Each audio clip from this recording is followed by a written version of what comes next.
Cut गए बंध 84 जी, cut गए बंध 84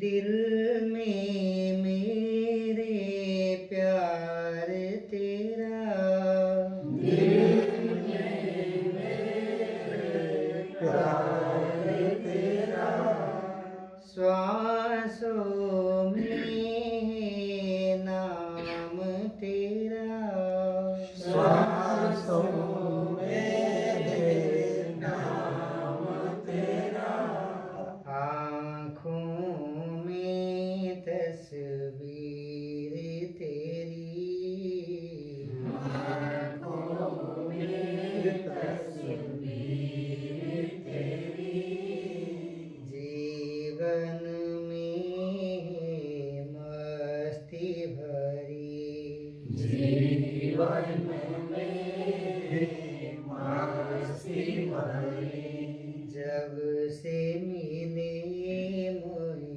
सद्गुरु जी, जब से मिले मोहे सद्गुरु जी, कट गए बंध 84 जी, कट गए बंध 84 जी, जब से तेरा संग किया, जब से तेरा संग किया, वचनामृत का पान किया, वचनामृत का पान किया, जाग गई तकदीर मेरी, जाग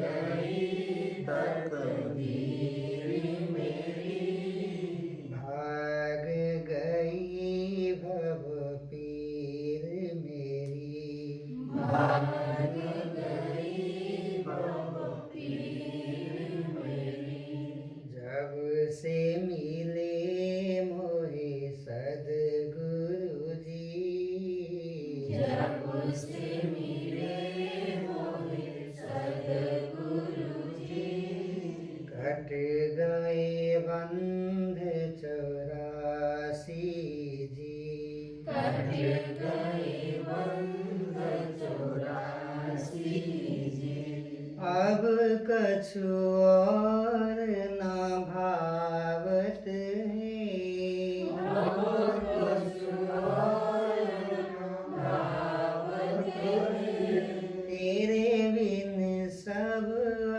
अनभावत है, तेरे बिन सब अनुभवत है, तन मन धन सब सौंप दिया, तन मन धन सब सौंप दिया, तेरी मर्जी पर छोड़ दिया, तेरी मर्जी पर छोड़ दिया, जब से मिले मोहे सद्गुरु जी, जब से मिले मोहे सद्गुरु जी, कट गए बंध 84 जी, कट गए बंध 84 जी, तू मिल गया मुझे और से क्या, तू मिल गया मुझे और से क्या, दुनिया रूठ भी जावे तो क्या, दुनिया लूट भी जाए तो क्या,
तेरी तू मेरे दिल का मालिक है, तू मेरे दिल का मालिक है, भव सागर का नाविक है, भव सागर का नाविक है। जब से मिले मोहे सद्गुरु जी, जब से मिले मोहे सद्गुरु जी, कट गए बंध 84 जी, कट गए बंध 84 जी। बस यही कामना करती हूँ, बस यही कामना करती हूँ, आंचल फैला कर मांगती हूँ, आंचल फैलाकर मांगती हूँ।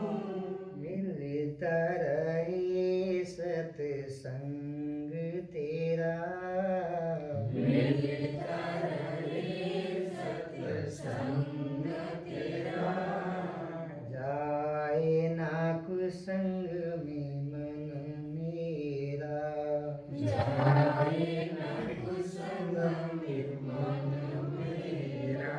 सच कहती है शांता तेरी, सच कहती है शांता तेरी, तू सूरज में किरण तेरी, तू सूरज में किरण तेरी। जब से मिले मोहे सद्गुरु जी, जब से मिले मोहे सद्गुरु जी, कट गए बंध 84 जी, कट गए बंध 84 जी, कट गए बंध 84 जी। कट गए बंध 84 जी। बोलो सद्गुरु भगवान की जय।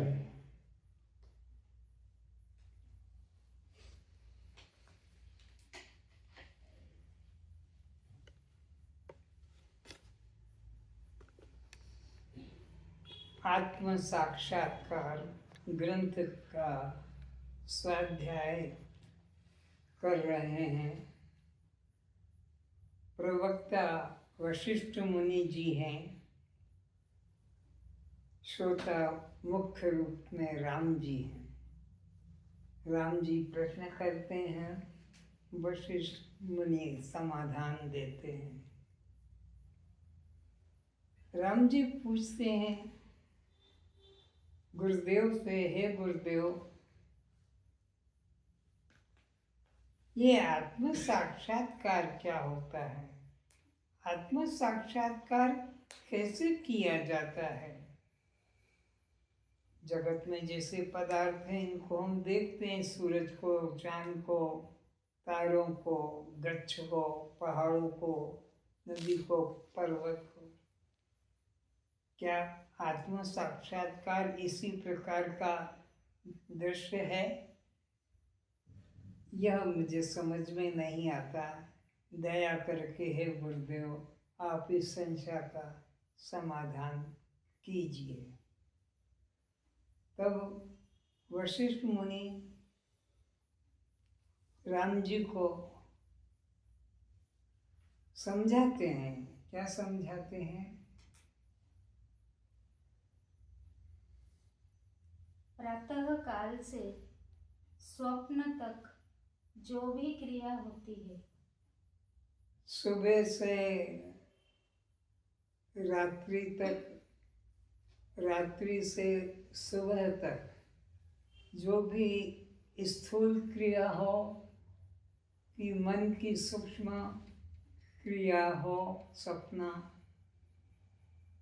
जो भी हो वो वह चाहे सांसारिक व्यवहार हो अथवा मूर्छा, ध्यान, समाधि हो।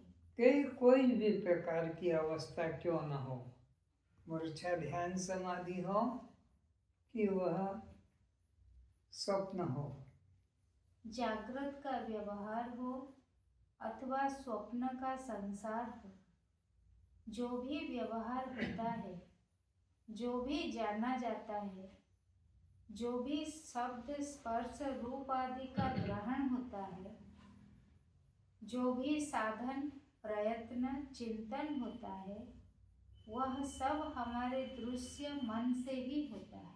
तो जितना भी स्थूल सूक्ष्म व्यवहार होता है या दृश्य रूप में दिखता है, वह सब का सब हमारे इस मन का ही कार्य है, मन का ही कर्म है। मन ही से वह प्रकाशित होता है, मन ही से बनता है, मन ही से जाना जाता है। चाहे आप भजन करें, चाहे जप करें, ध्यान करें, पूजा करें, तीर्थ मंदिर जावे, शास्त्रों का स्वाध्याय करें, लौकिक अथवा परलौकिक, जगत का या जगत से बाहर का कुछ भी चिंतन करें, ध्यान करें, तो वह सब क्रियाएं मन की ही होगी। तो वो सब क्रिया मन की है। शरीर की उतनी महत्वपूर्ण नहीं है जितनी मन की है। मन की वे सब क्रियाएं होती है।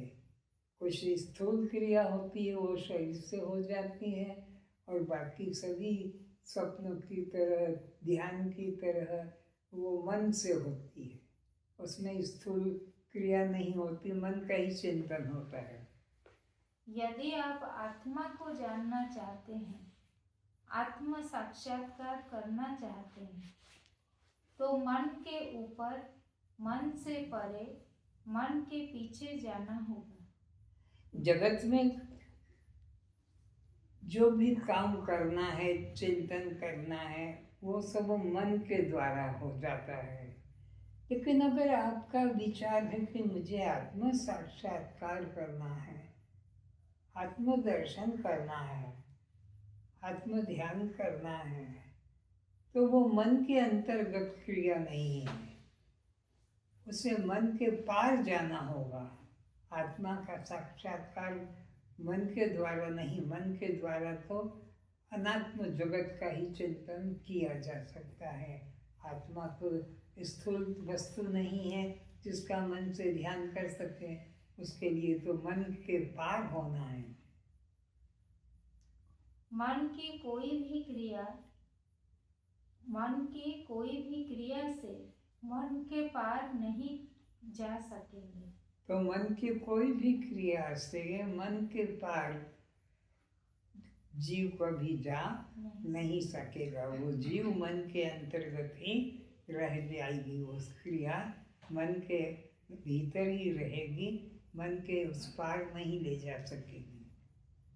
मन द्वारा होने वाली साधना मन के भीतर ही रखेगी। यह बात बिल्कुल स्पष्ट एवं स्वाभाविक है। यह बात संशय रहित है कि मन के द्वारा जो भी ध्यान चिंतन करोगे, वो मन के अंतर्गत ही तुम्हें रोक के रखेगा, मन के पार नहीं ले जा सकेगा। तो यह बात बिल्कुल स्पष्ट है कि हमारे नेत्र के सम्मुख होने वाले पदार्थों को तो नेत्र दर्शा सकते हैं, किंतु नेत्र के पीछे का रहस्य नेत्र द्वारा प्रकट नहीं हो सकता। यह बात बच्चों जैसी स्पष्ट है। नेत्र के सम्मुख जो भी होगा वह हमें नेत्र के क्षेत्र में ही रखेगा, नेत्र के पार नहीं ले जा सकेगा। नेत्र के पार तो वही ले जा सकेगा जो नेत्र के पार विद्यमान है। तो यह बात स्पष्ट हो गई कि आँखों के सामने जो भी दृश्य आता है वो हमें आँखों से उस पार की बात खबर नहीं दे सकेगा।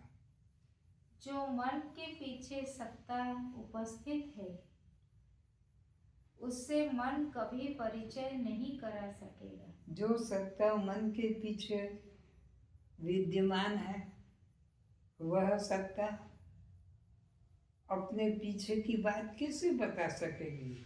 जो सत्ता मन के पीछे विद्यमान है वही सत्ता मन के पीछे की बात को, अपने से पीछे की बात को नहीं बता सकेगी।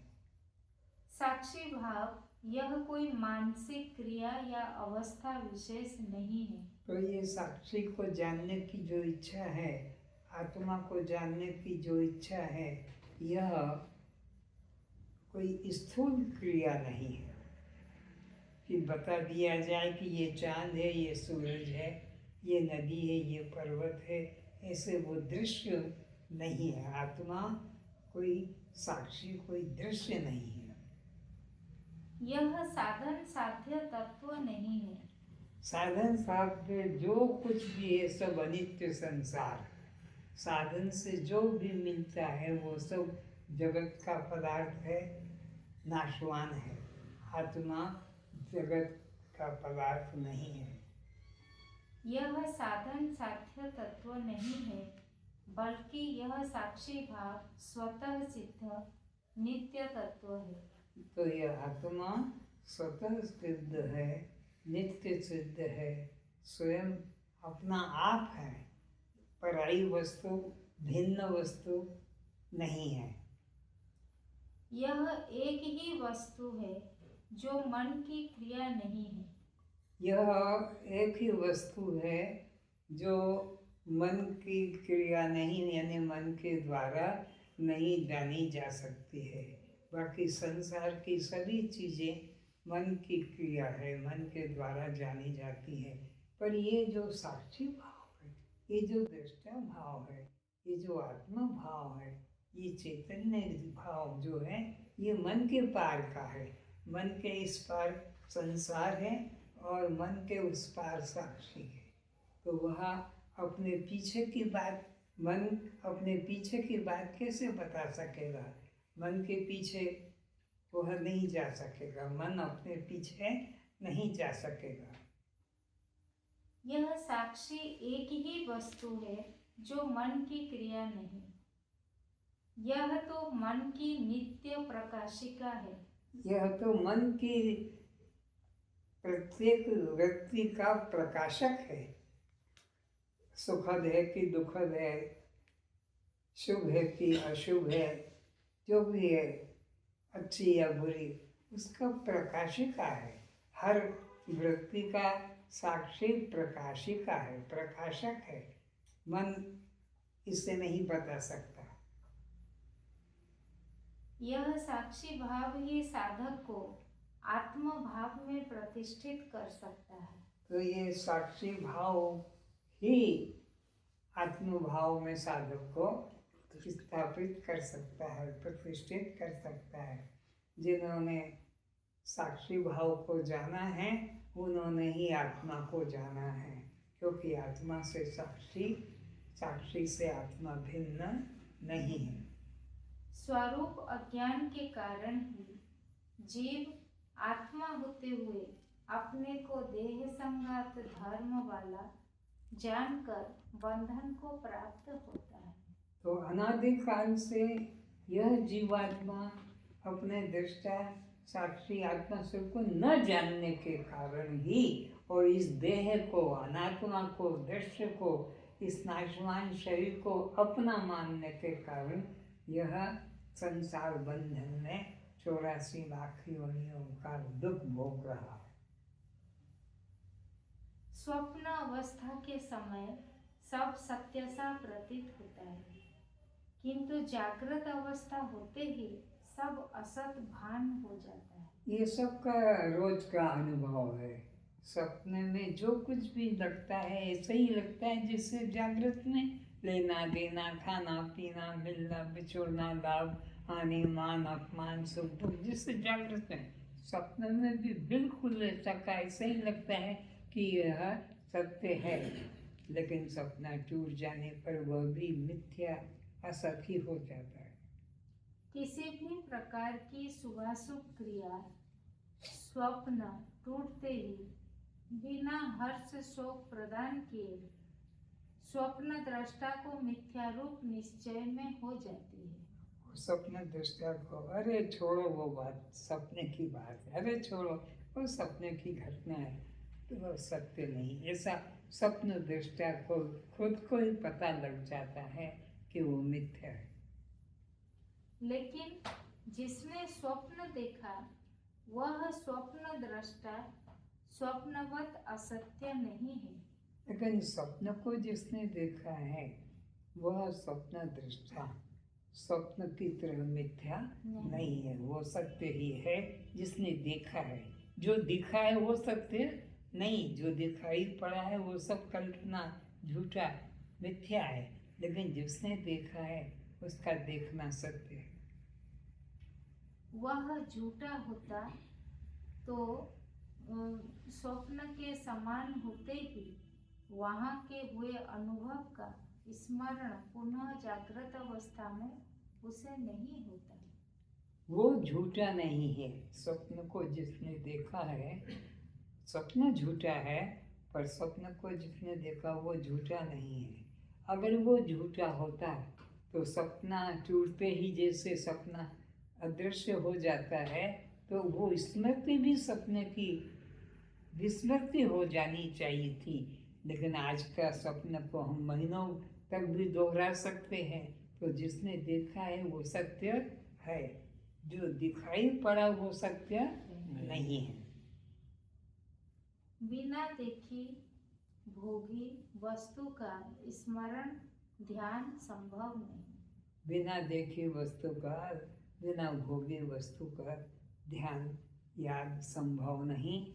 और ये याद आती है महीनों महीनों तक, सालों भर पुरानी बात याद आ जाती सपने की। एक बार मैंने ऐसा सपना देखा कि मैं आकाश में उड़ रहा हूँ। तो ये सब बातें सपनों के बाद जो देखने वाला है वो स्वप्न दृष्टा सत्य है। वो झूठा अगर होता तो स्वप्न की बात को फिर दूसरे दिन दूसरे समय में नहीं बता पाता, पर बताता है तो इसका मतलब वो है।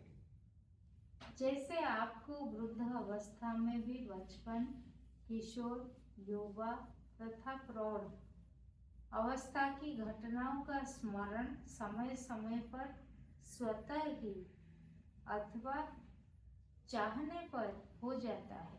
इसको प्रमाणित करने के लिए, इसको सत्य करने के लिए कि जो स्वप्न में जो देखा था, जिसने देखा था वो सत्य है, इस बात को सत्य करने के लिए दृष्टांत दिया गया है कि बुढ़ापे में भी आप कभी कभी अपने बचपन की, किशोर अवस्था की, जवानी की बात को याद कर लेते हैं कि एक बार मैंने ऐसा ऐसा किया था। उस सत्य की घटना का स्मरण होता है। वह इसलिए कि उस घटना के समय आप वहां अनुभव करने वाले दृष्टा साक्षी आत्मा, तो उस घटना का अनुभव करने वाले दृष्टा साक्षी आत्मा विद्यमान थे, नहीं तो वो बात याद नहीं रहती इतने दिनों पुरानी जवानी बचपन की बात। बचपन में किशोर अवस्था का, किशोर अवस्था में जवानी का, जवानी में बुढ़ापे का अनुभव नहीं किया जा सकता। और अनुभव बचपन का जवानी में होता है, जवानी का किशोर अवस्था में हो जाता है, किशोर अवस्था का बुढ़ापा में हो जाता है। अनुभव हो जाता है तो इसका मतलब है कि उस वक्त तो आपकी उपस्थिति विद्यमान थी, अगर न होती तो याद भी नहीं रहती उस घटना की। क्योंकि देखी अवस्था का ही स्मरण ध्यान होता है।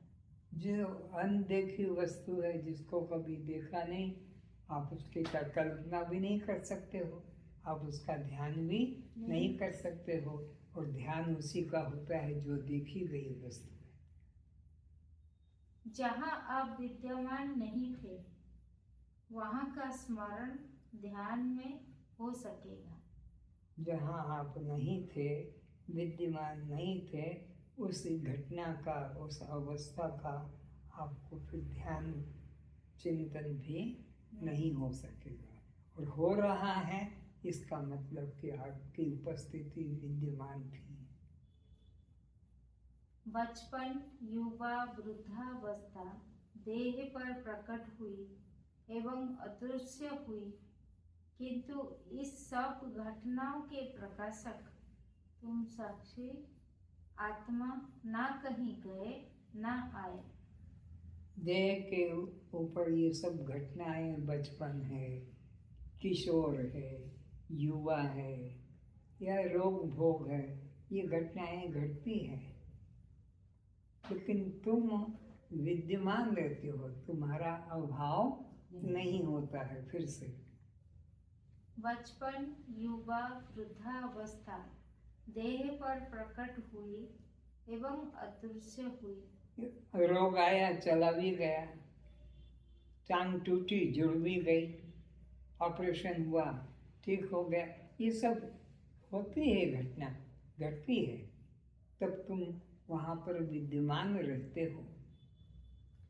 किंतु इस सब घटनाओं के प्रकाशक तुम साक्षी आत्मा ना कहीं गए ना कहीं आए। और तुम इन सब परिवर्तनों का, इन सब घटनाओं का जो देखने वाले हो, तुम कहीं गए नहीं, तुम में कोई परिवर्तन हुआ नहीं, तुम जो कहते हो इन सब परिवर्तनों को देखते हुए। आप नित्य साक्षी मौजूद ही रहे। आप जो हैं चैतन्य आत्मा, नित्य साक्षी आत्मा, जो कहते हो विद्यमान रहे, मौजूद रहे, तुम्हारे में कोई परिवर्तन आना जाना नहीं हुआ, तुम अचल सत्ता थे। दुख, गरीबी, रोग, अवस्था, परिस्थिति आती है एवं बदल जाती है। आती है और चली जाती है, लेकिन तुम्हारे में कोई परिवर्तन नहीं होता। तुम अचल आत्मा, दृष्टा आत्मा, साक्षी आत्मा बने रहते हो। किंतु जो इन समस्त द्वंद्व को उदय अस्त होते देखता है, वह नित्य साक्षी तुम स्वयं हो।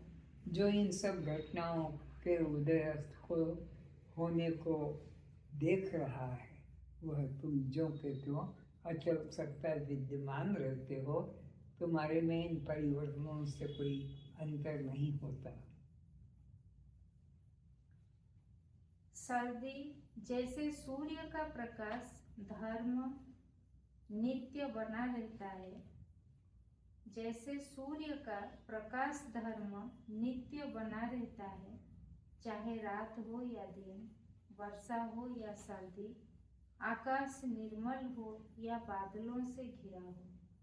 सूर्य की स्थिति आकाश मंडल में नित्य ही कहीं ना कहीं अपनी महिमा गरिमा युक्त बनी ही रहती है। सूर्य का जो प्रकाश स्वभाव है, अग्नि का जो उष्णता स्वभाव है, कहीं भी उसको छुपा दो, अग्नि को, उष्णता स्वभाव उसका बना रहेगा। सूर्य के आगे बादल आ जाए या कोई पहाड़ आ जाए, लेकिन उसके प्रकाश में कोई फर्क नहीं पड़ेगा, वो जो का त्यों विद्यमान ही रहता है। आगे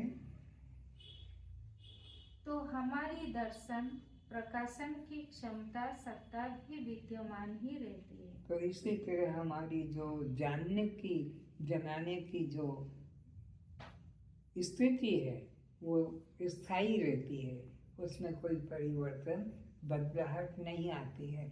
जानना हमारा स्वभाव है और वो जानना स्वभाव बदलता नहीं है।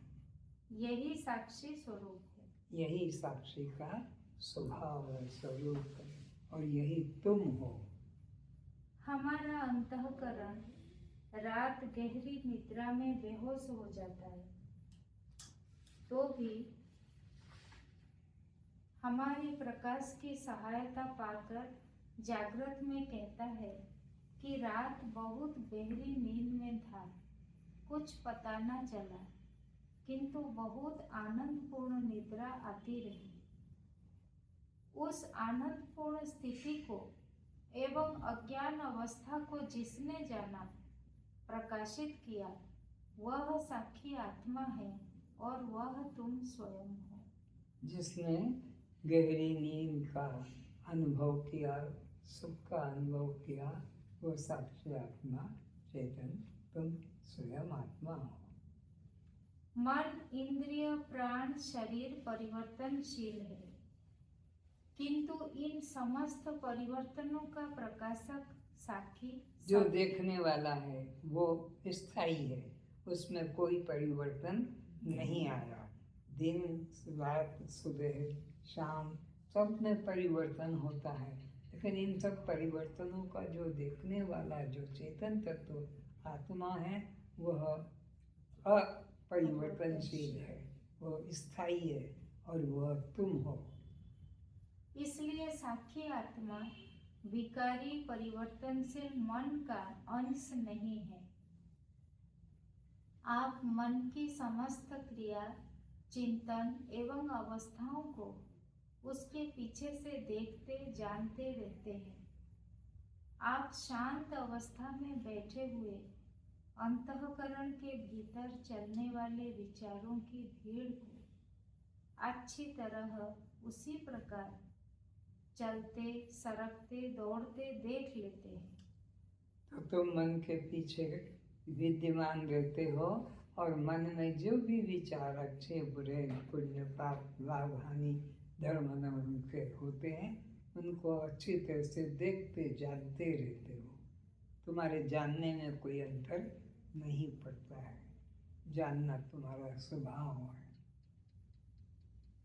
जैसे सड़क पर लोगों को चलते हुए, पर्दे पर चित्रों को चलते हुए, आकाश में उड़ते पक्षी एवं हवाई जहाज को देखते हैं। आपको यह भी मालूम पड़ता है कि अब रास्ता जन शून्य हो गया, आकाश में कोई पक्षी या हवाई जहाज नहीं उड़ रहा। इसी प्रकार मन सुषुप्ति, ध्यान और समाधि अवस्था में संकल्प शून्य हो गया है, विचार शून्य हो गया है। जो मन की चंचलता एवं शांत अवस्था को जानता है, विचारों की भीड़ को चलते एवं विचार शून्य होने को जानता है, वह उन सभी दृश्य से भिन्न है। जागृत में कितना व्यवहार होता है, मन उसको जानता है। स्वप्न में कितना व्यवहार होता है, वो भी मन जानता है। ध्यान लग जाता है, समाधि लग जाती है, वो सब को जानता रहता है। उसके जानने में कोई परिवर्तन नहीं होता है, वो जानता रहता है। तो वो अचल है, अखंड है। जागृत का देखने वाला ही स्वप्न को देख रहा है, स्वप्न को देखने वाला ही ध्यान को या समाधि को देख रहा है, समाधि ध्यान को देखने वाला ही समाधि ध्यान के विलय होने को भी देख रहा है। वो जो अचल आत्मा है, अखंड आत्मा है, सो तुम हो, वह तुम हो। जब आपका शरीर एवं मन शांत बैठे होते हैं, तब आप श्वासों को उठते बैठते देख सकते हैं। श्वास को भी इसी प्रकार आप देखते हैं कि अभी अंदर की तरफ गया है, अभी ये बाहर की तरफ आया हुआ है। श्वास के भी तुम साक्षी हो। ये नहीं कि तुम श्वास को नहीं जान पा रहे हो, श्वास को भी तुम देख पा रहे हो, उदयास्त को भी देख पा रहे हो। श्वास को देखते देखते ही श्वास धीरे धीरे शांत होने लगेगा। एक समय ऐसा आएगा, आप यह देखेंगे कि श्वास नहीं चल रही है। पता ही नहीं लगेगा कि श्वास अंदर की तरफ गया है कि श्वास बाहर की तरफ गया है, उसी में लीन हो जाते हैं। जब तक श्वास चलती रहेगी आप जानते रहेंगे, एवं जब श्वास धीमे होते हुए कुछ समय रुक जाएगी तब भी आप जानते रहेंगे। लेकिन भीतर बाहर आने जाने वाली बदलने वाली अवस्था को देखने वाला कोई एक पीछे अवश्य अखंड ज्योति है, और वो तुम हो जो भीतर बाहर श्वास को आते जाते देख रहा है। वह अखंड ज्योति आत्मा तुम हो। वह किसी परिस्थिति में आंख बंद नहीं करता, वो देखता रहता है। ये आंखें बंद हो जाएगी, जानना बंद हो जाएगा, पर उसका जानना बना रहेगा। और वही साक्षी है और वही तुम हो। यह जो प्रत्येक क्रिया अवस्था परिस्थिति के पीछे विटनेस है, अनुभवों के अनुभव का केंद्र बिंदु है, बोध का बिंदु है, यह साक्षी है। फिर से यह जो प्रत्येक क्रिया जो भी हो रही है उसके पीछे जो देख रहा है, परिस्थिति अवस्था के पीछे जो विटनेस है, अनुभवों के अनुभव का केंद्र बिंदु है, बोध का बिंदु है, यह साक्षी है। यह मन के बाहर है, मन की क्रियाओं का अंग नहीं है, क्योंकि जो जिसे जानता है वह उससे भिन्न हो जाता है। जिसको भी आप जानते हैं उससे आप सदैव पृथक ही होते हैं। आप अलग हैं इसलिए जान पाते हैं, देख पाते हैं। यदि आप जानने योग्य, देखने योग्य वस्तु से दूर ना होते, भिन्न ना होते, तो कभी किसी वस्तु, अवस्था, परिस्थिति का आपको बोध नहीं हो पाता। आपको संसार के जितने भी बोध होते हैं, ज्ञान होते हैं, उन दृश्य से आप दृष्टा दूर रहते हैं। अगर दृष्टा दृश्य से दूर न होता तो उस दृष्टा को दृष्टा फिर विचार भी नहीं होता। तो आप जो कुछ भी देखते हैं, जानते हैं, उससे अवश्य सदा भिन्न ही होते हैं। क्या अलंकारों को स्वर्ण सत्ता का कभी बोध हो सकेगा? अलंकार, स्वर्ण, ये दो तत्व नहीं है। दो तत्व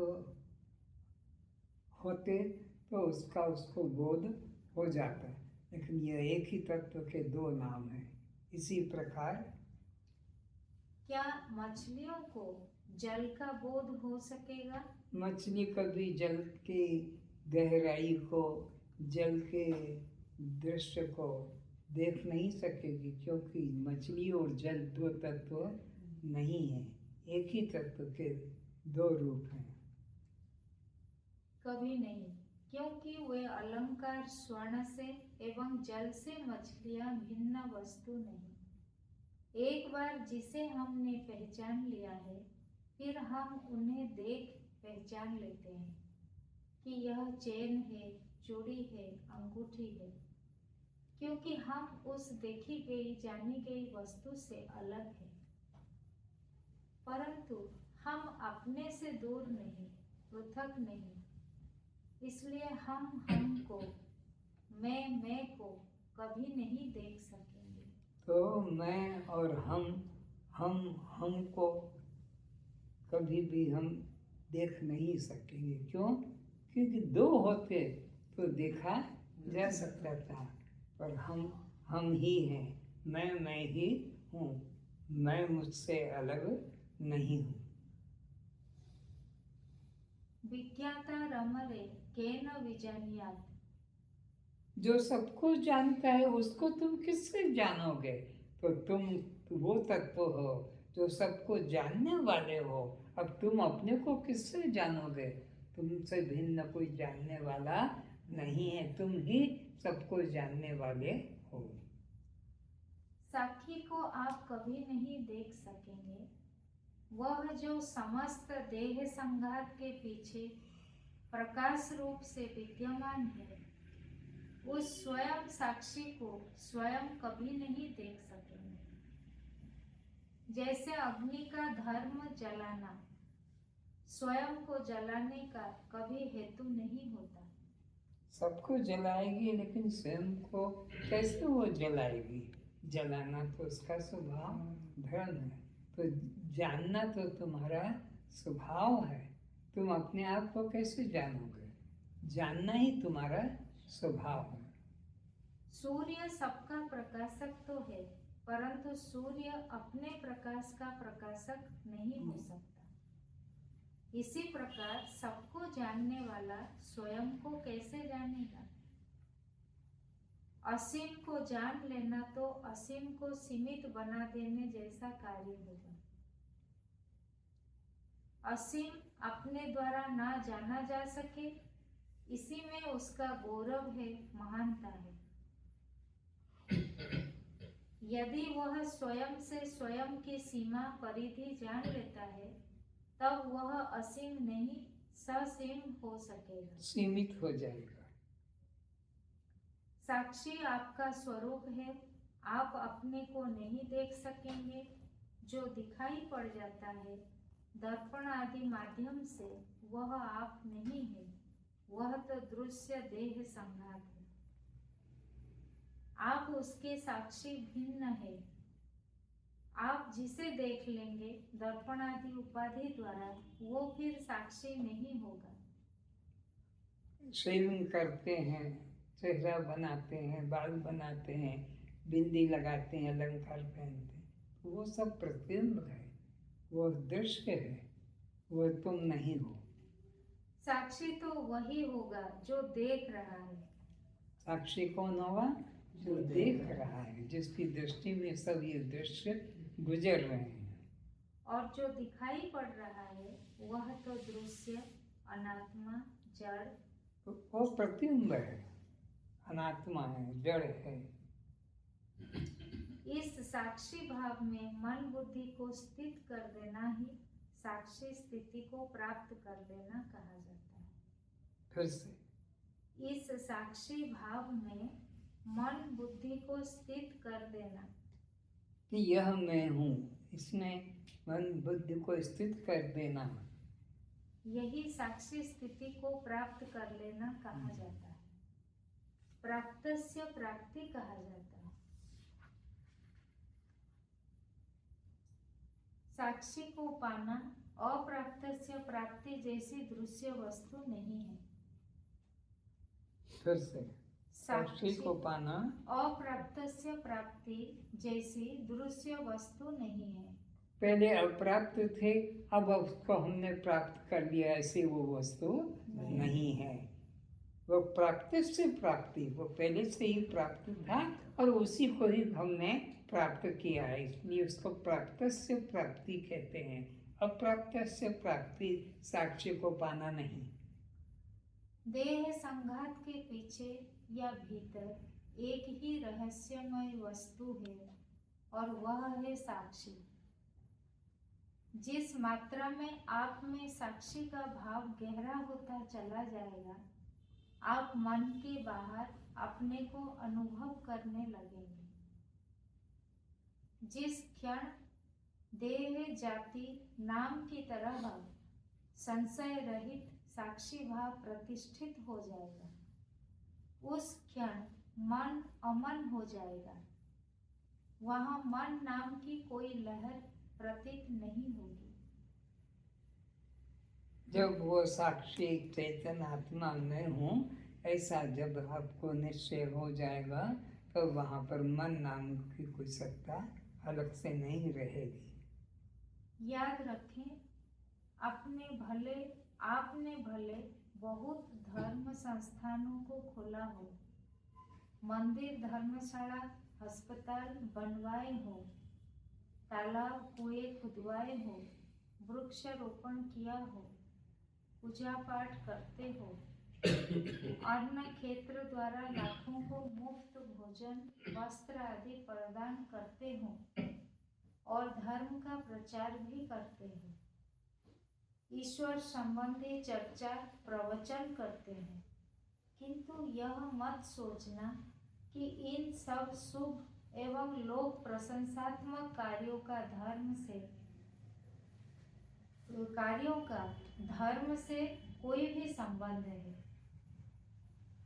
कोई भी संबंध नहीं है धर्म कार्यों से।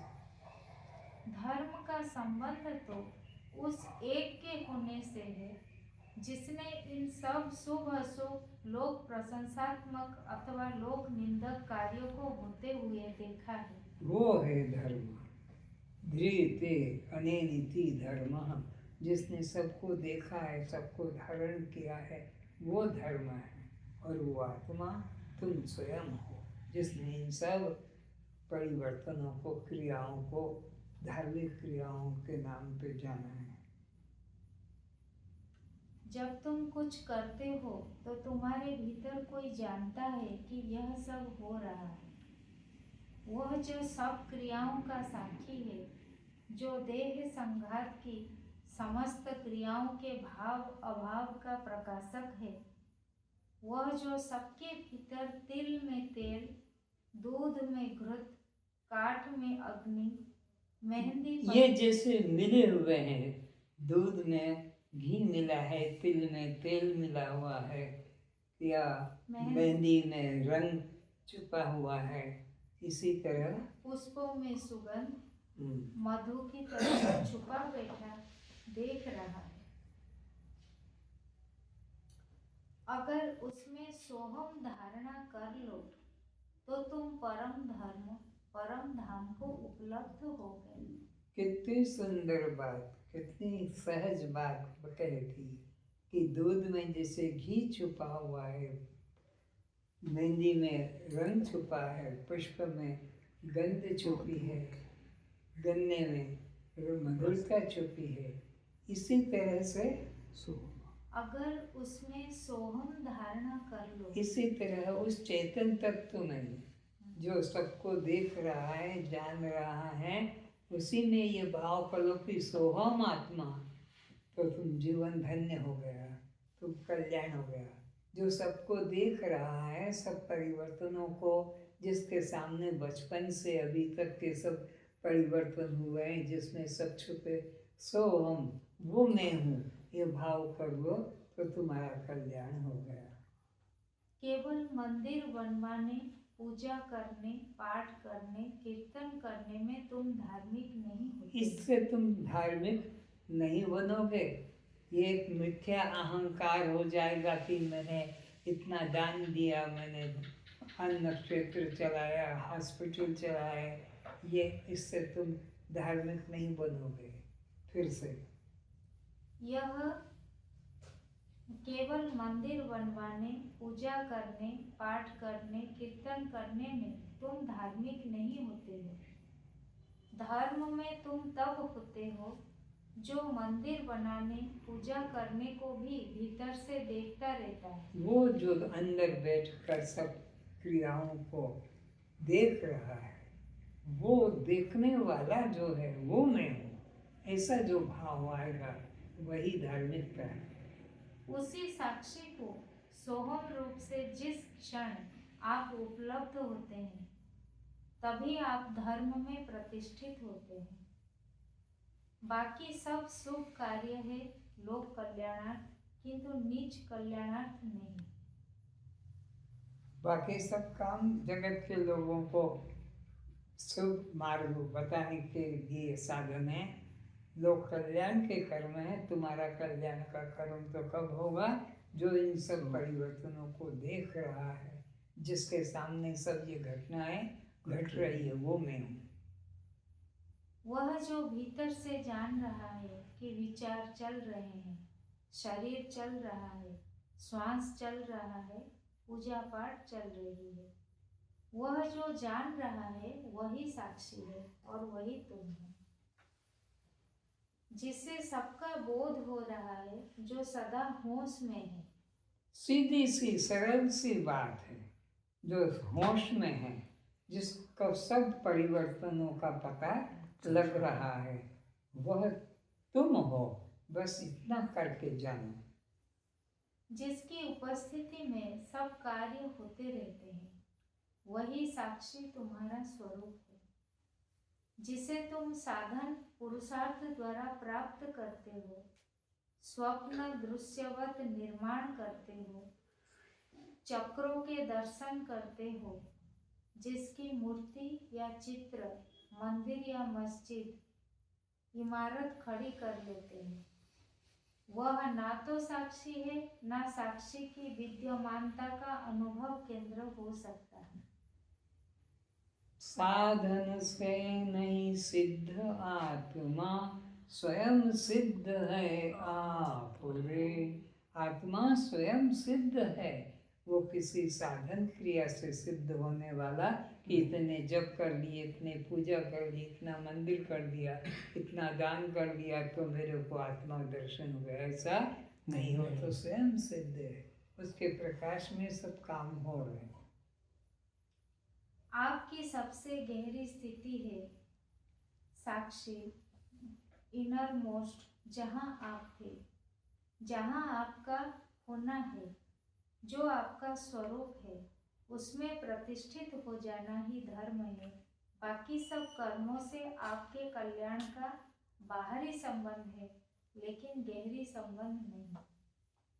चित्त की शुद्धि भी तभी होती है जब कर्म निष्काम भाव द्वारा किया जाए, लेकिन चित्त शुद्धि मात्र मोक्ष का अपरोक्ष साधन नहीं है। मोक्ष का अपरोक्ष साधन तो साक्षी भाव का गुरु कृपा से जागरण हो जाना है एवं कर्ता भाव का विसर्जित हो जाना है। तो कर्ता भाव का मन से विसर्जित हो जाना और दृष्टा भाव साक्षी भाव का स्मरण जग जाना, यही तुम्हारा कल्याण है। देह को मैं करके मानना ही बंधन है और आत्मा को मैं करके जानना ही मोक्ष है। अतः मुमुक्षु को चाहिए कि अंतरंग को धारण करे, बहिरंग का त्याग कर दे। अब बहिरंग क्या है? देह संबंधी क्रियाओं का जो भी हो रहा है स्थूल से इनका त्याग करे, और जो जानने वाला है, जो साक्षी चेतन तत्व अंतरंग का धारण करे, तज बहिरंग का संग। पढ़ो। अंतरंग को धारण करे, तजे बहिरंगन को संग। अब मुमुक्षु के मन में यह प्रश्न हो जाता है कि जब मैं साक्षी नित्य मुक्त आत्मा हूँ, तब मेरा चित्त अशांत क्यों रहता है? मैं तो बहुत ध्यान, पूजा पाठ, सत्कर्म को नित्य करता रहता हूँ। सद्गुरु के समीप यदि यह प्रश्न किया तो वह आपको अंतिम समाधान दे सकेगा। वह कहेगा कि अच्छा, कल प्रातः स्नान करके मेरे पास अंधेरे में मन को लेकर आ जाना, मैं उसे तत्काल एक वाक्य द्वारा शांत कर दूंगा। भला ऐसा कोई पूरा गुरु ही हिम्मत दिला सकता है कि तू चिंता मत कर, यह मेरे चुटकी बजाते ही शांत हो जाए। वो मन को लेकर ही नहीं आ पाएगा तो गुरु को चुटकी बजाकर भगाने की जरूरत ही नहीं पड़ेगी।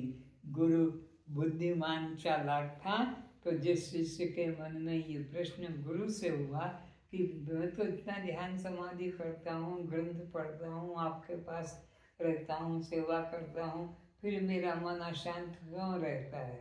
बोला अच्छा ऐसा है, तो ठीक है, चिंता मत कर, मैं चुटकी बजाऊंगा, वो गायब हो जाएगा। तो लेके आ जाना सुबह 5 बजे। वो 5 बजे जल्दी उठता है, नहाता है, धोता है, कपड़े बदलता है और चलता है गुरु के पास में। बोले गुरु जी मैं अब आ गया हूँ, अब आप मेरे मन को शांत कर दीजिए। गुरु का तेरे को जो मैंने कहा था वो काम किया क्या? जो मन को यहाँ ले आना, बोले मैं उसको लेके आया हूँ। कहाँ है? जरा ला तो सामने। जेब में हाथ डाला, पीछे देखा, आगे देखा, गुरु जी वो तो नहीं मिलता है। तो मिलेगा तो फिर मेरे पास लाना, मैं उसे मिटा दूंगा।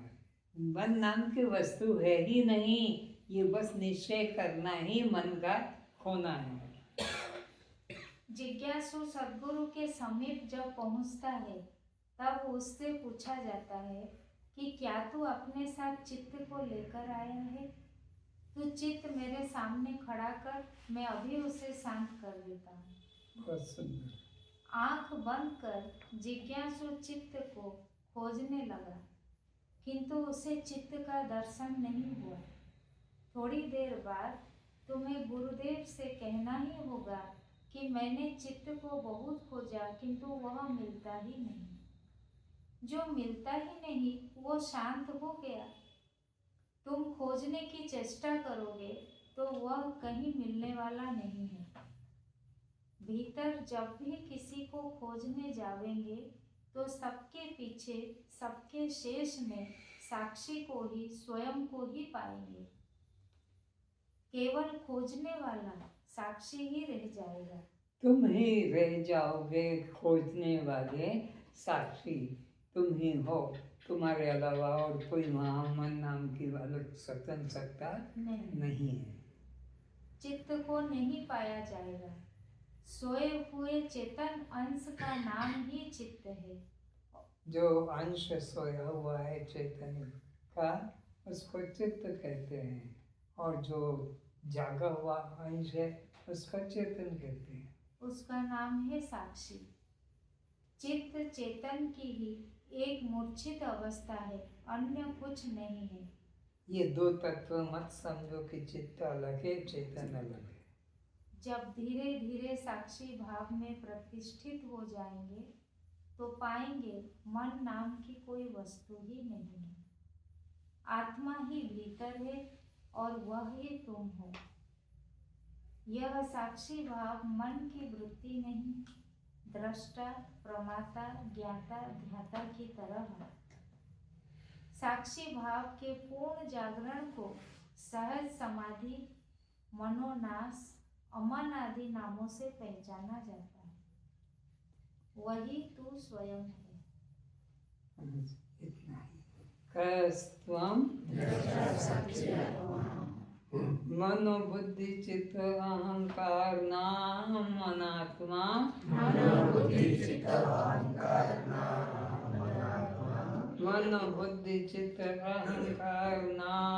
अनात्मा।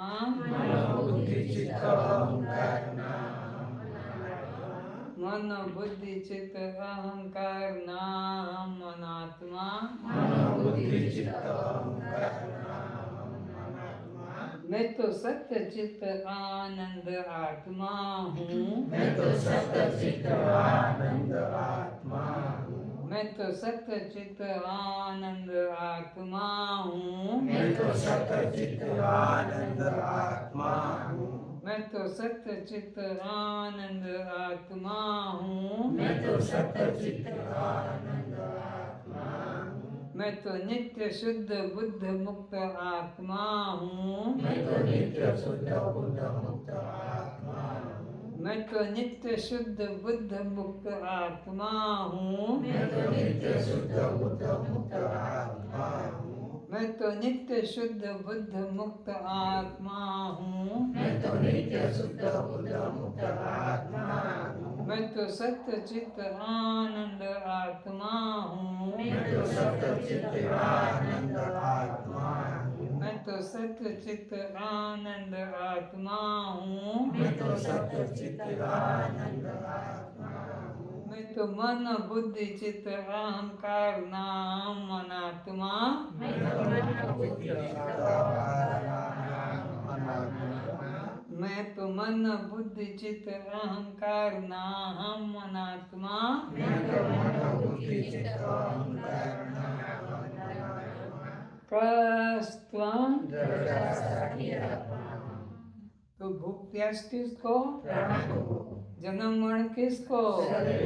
सुख दुख किसको? बंध मोक्ष किसको?